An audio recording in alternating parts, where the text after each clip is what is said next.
Welcome everyone. আশা করছি সবাই ভালো আছো। আজকে আমাদের ক্লাসটা শুরু হবে কোষে দেখি 2-18 দাগের প্রশ্ন। চলো তাহলে শুরু করা যাক আজকের ক্লাসটি। আশা করছি সবাই প্রশ্নটা দেখতে পাচ্ছ। প্রশ্নের মধ্যে কি বলা হয়েছে, এমন কি দিয়েছে যে আমাদের দ্বারা এই প্রশ্নের উত্তর বার করা যাবে না। প্রশ্নের মধ্যে কিছুই নেই, শুধু আমাদের জাস্ট একটু ভাবতে হবে, নিজেকে ওই জায়গায় প্রশ্নের জায়গায় নিয়ে যেতে হবে এবং নিয়ে গিয়ে যখনই আমরা এই প্রশ্নের সমাধান করব তখন আর আমাদের কি কোনো অসুবিধা হবে না, তখন এই প্রশ্ন আমাদের খুবই সহজ হয়ে যাবে। চলো তাহলে দেখে নিচ্ছি। দীপু বাবু বছরের প্রথমে ব্যাংকে গিয়েছে এবং ব্যাংকে গিয়ে সে 15,000 টাকা জমা দিয়ে দিয়েছে। মনে করো জানুয়ারি মাস ছিল, জানুয়ারি মাসের প্রথম তারিখ ছিল। বছর মানে কত মাস? 12 মাস। সে জানুয়ারি মাসের প্রথম তারিখে গিয়ে 15,000 টাকা ব্যাংকে জমা দিয়ে দিয়েছে। ব্যাংক তাকে বললো, তোমাকে আমি বার্ষিক অর্থাৎ এক বছরে যে সুদ দিব সেই সুদের হার হচ্ছে, প্রশ্নের মধ্যে বলা হয়েছে 5%। ব্যাংক তাকে বললো 5% সরল সুদের হারে আমি তোমাকে সুদ দিব, তুমি যে টাকাটা নিয়ে এসেছো সেই টাকার মধ্যে। এবার দীপু বাবু ভাবলো, ঠিক আছে, চলো আমি এক বছরের জন্য তোমার কাছে টাকাটা রেখে দিচ্ছি, যা কিছু পায় ব্যাংক থেকে সুদ পেয়ে যাবো। সে বেচারা টাকা রেখেছে। জানুয়ারি মাস গেল, ফেব্রুয়ারি মাস চলে গেছে, মার্চ মাস চলে গেছে। এবার মার্চ মাসের যখনই লাস্টের দিকে আছে তখন সে ভাবলো কি আমার টাকার প্রয়োজন আছে, টাকার প্রয়োজন আছে। সে কি করলো, বললো সেখানে 3 মাস পরে 3,000 টাকা তুলে নিলেন। কত টাকা তুললো সে? 3,000 টাকা। এপ্রিল মাসের প্রথম তারিখ থেকে এই 12,000 টাকার মধ্যে সুদ শুরু হবে। কেন?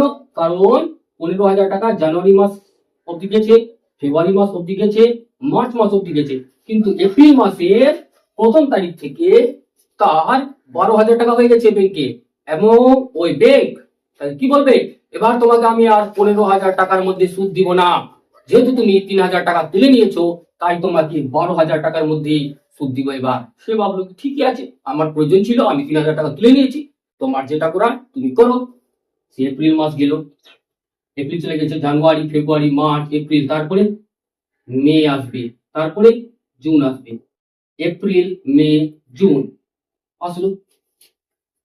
সে ভাবলো আমার টাকা ব্যাংকে 3,000 কমে গেছিল, এবার আমি কি করি, সেখানে কিছু অ্যাড করি।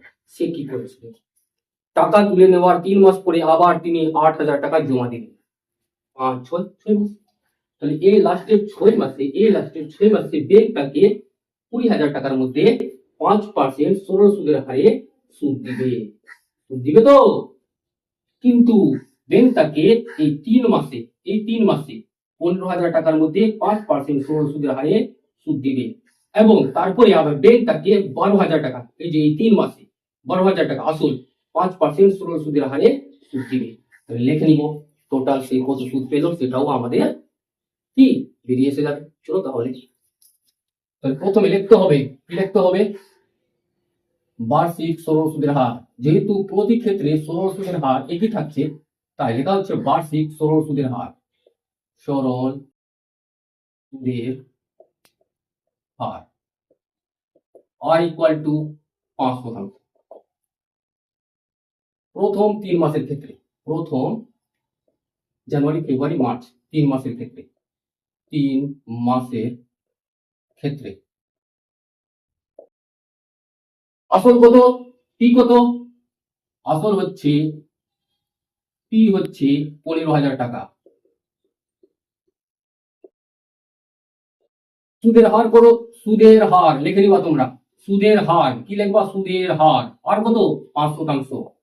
সময় এবার হবে সময়, সময় that is T. T equal to কত? 3 মাস। কিন্তু আমাদের কিসে লাগবে? বছরে লাগবে। কিসে লাগবে? বছরে লাগবে। কেন লাগবে বছরে? কেন প্রয়োজন পড়লো আমাদের বছর করার? কেন? কারণ এখানে যে 5% সরল সুদে টাকা আমাকে দিচ্ছে, সুদ দিয়ে দিচ্ছে ব্যাংক, সেটা কিসে দিচ্ছে? বছরে দিচ্ছে না। তাই আমাদের মাসকে বছরে করতে হবে। 3/12 এই গেলাম কত? 1/4 বছর। পেয়ে গেছি। অতএব সুদ that is simple interest SI PRT/100 ঠিক কত? 15,000 টাকা। আর কত 5 শতাংশ, টি কত 1/4। একই বারে যদি করা হয় তাহলে 4 এসে যাবে নিচে, 4 এসে যাবে কোথায় নিচে, এবং x এর সঙ্গে গুণ হয়ে যাবে 1/4। এই 4টা কোথায় আসবে নিচে, তাই একই বারে করা হলো 1/4। 0 0 0 0 কেটে গেল। 2 দিয়ে যদি কাটা হয়, 2 দিয়ে 4, 2 দিয়ে কাটলে 2 7 5 75 হয়ে গেল।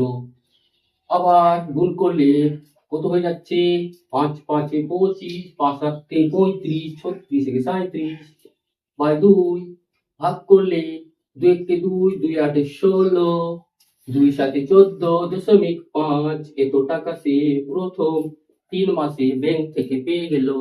হলো? পেয়ে গেছে। এবার দ্বিতীয় 3 মাসের ক্ষেত্রে, 3 মাসের ক্ষেত্রে বা পরবর্তী লিখতে পারো, পরবর্তী 3 মাসের ক্ষেত্রে, দ্বিতীয় নয়, সব থেকে ভালো হবে পরবর্তী ক্ষেত্রে। আসল কত 3,000 টাকা তুলে নিয়েছিল, আসল 15,000 লিখবো মাইনাস 3,000 সমান সমান 12,000 টাকা। এটা হয়ে যাচ্ছে আসল। বার্ষিক সরল সুদের হার লিখে নিবা তোমরা, এখানে বার্ষিক সরল সুদের হার আর ইকুয়াল টু 5 শতাংশ। সময় পরবর্তী 3 মাসের জন্য তাহলে কি লিখবো, 3 মাস, 3 মাস অর্থাৎ কত পেয়েছি 1/4 বছর। আবার 3/12 হবে, কাটাকাটি করলে 1/4 বেরিয়ে আসবে। সুদ, সুদ that is simple interest. PRT by 100 কি কত 12,000 টাকা, আর কত 5 ইন্টু 1/4 মানে কত 100 ইন্টু 4, একইবারে 0 0 0 0 কেটে গেল, 4 1 4, 4 3 12, 30, 5 3 15, 150 টাকা। পরবর্তী 3 মাসে ব্যাংক 12,000 টাকার মধ্যে তাকে 150 টাকা সুদ দিয়ে দিল। এবার কি অবশিষ্ট লিখবো, অবশিষ্ট 6 মাসের ক্ষেত্রে এখানে লিখছি, লাস্টে 6 মাস দেখিয়েছিলাম এখানে, অবশিষ্ট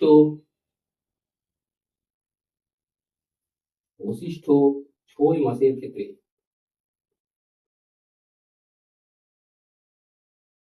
আসল কত, আসল কত 12,000 প্লাস 8,000 টাকা সে যাবার জমা করেছিল, আসল হয়ে গেল 20,000 টাকা। হলো? বার্ষিক সরল সুদের হার আর ইকুয়াল টু 5 শতাংশ। ব্যাংক এখানে এর আছে, চেঞ্জ করছে না, তুমি টাকা তুলো, টাকা জমা দাও, আমি তোমাকে 5 শতাংশ সরল সুদে টাকা দেব। সময় পরবর্তী, পরবর্তী বলা হচ্ছে সরি, অবশিষ্ট 6 মাস ছিল, 6 মাস, 6 মাসকে যদি বছরে কনভার্ট করতে হয় 12 দিয়ে ভাগ করতে হবে, 1/বছর নিচ্ছি, 1/2 বছর। তাহলে এখানে সুদ কত হলো, সুদ, সুদ equal to PRT by 100, P R কত, পি কত 1/2, একে যদি একইবারে লেখা হয় তাহলে 2 এখানে আসবে, গুণ হয়ে যাবে 0 0 0 0 কেটে গেল, 2 1 2, 2 1 2 কত আসলো 5 10 50 টাকা। এই সরি 50 কেন হবে, এখানে 20,000 আছে তো, 2000 লিখে দিচ্ছি মানে 500 টাকা। কত টাকা আসলো 500 টাকা সুদ আসলো। অতএব মোট সুদের পরিমাণ, সুদের পরিমাণ প্রথম 3 মাসে কত সুদ দিয়েছিল ব্যাংক তাকে, কত দিয়েছিল 187.5 টাকা, তারপরে 150 টাকা দিয়েছে, তারপরে পরবর্তী অবশিষ্ট 6 মাসে কত দিয়েছে 500 টাকা দিয়েছে। যোগ করলে কত আসবে 0.5077 0 5 8 8 5 13 হয়ে গেল, 5 একে 6, 6 একে 7, 7 আর একে 8, 837.5 টাকা। এবার সুদে আসলে সে ব্যাংক থেকে কত টাকা নেবে, ব্যাংক থেকে কত টাকা নেবে, ব্যাংকের কাছে ওই দীপু বাবুর দীপু বাবু সুদে আসলে সুদে আসলে সুদে আসলে ব্যাংক থেকে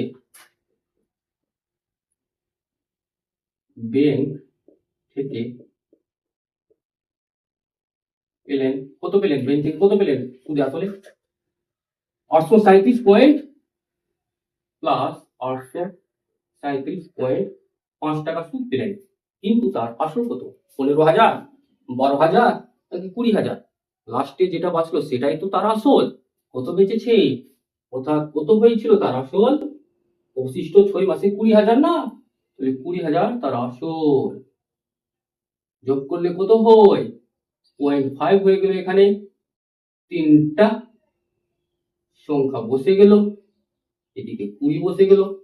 20,837.5 টাকা শুধু আসলে দীপুবাবু ব্যাংক থেকে পেয়ে যাবে। আশা করছি বোঝা গেছি। তোমাদের বিন্দু মাত্র ডাউট থাকলে তোমরা কমেন্ট বক্সে কমেন্ট করে জানাবে, সেই ডাউট ক্লিয়ার করার অবশ্যই চেষ্টা করো।